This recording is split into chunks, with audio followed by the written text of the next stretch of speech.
And this has all begun through the work of Julia Gillard and the previous Labor government, where they undid what was a very functional Sexual Discrimination Act. Am I right? You're correct, in 2013, and hence this is why I put in this amendment to that Sexual Discrimination Act that she actually changed, and a lot of it was based also then around the aged care facilities. So couples that were going in and, you know, they wanted to redefine their sex so they could actually be together.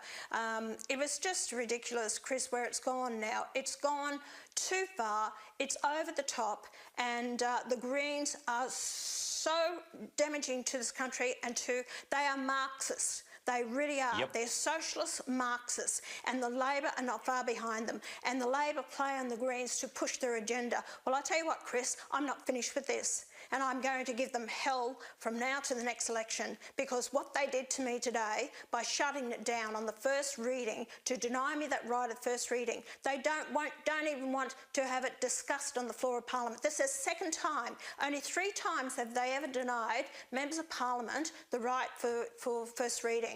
And this is twice to me. So they haven't got the bloody guts to actually debate the issue on the floor of Parliament on behalf of the Australian people, to call it bigotry and hatred. What a bloody... geez, I'm angry, Chris. I really am angry over this. You and I hope are angry. People out there wake up to them. Yeah, and I hope they wake up. And can I just ask you another thing? I'm going to take up the bloody fight. We've just heard what the Greens said to you and how they treated your first reading. That was appalling enough. What about the Liberal members of the Senate? How did they react? They voted with me.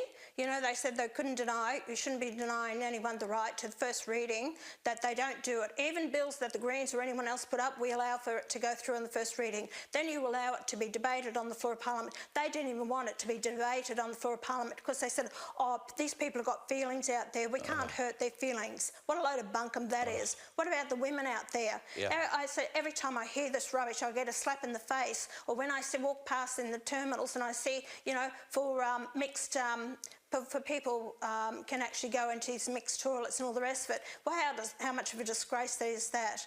And I'm not going to sit back and allow it to happen. While I've got the position that I have as a Member of Parliament, I will keep throwing this up. And remember, 4 times now I brought on the floor of Parliament to discuss about hormone treatments, puberty blockers, gender dysphoria, and no, they want it shut down. No Senate inquiry into it at all.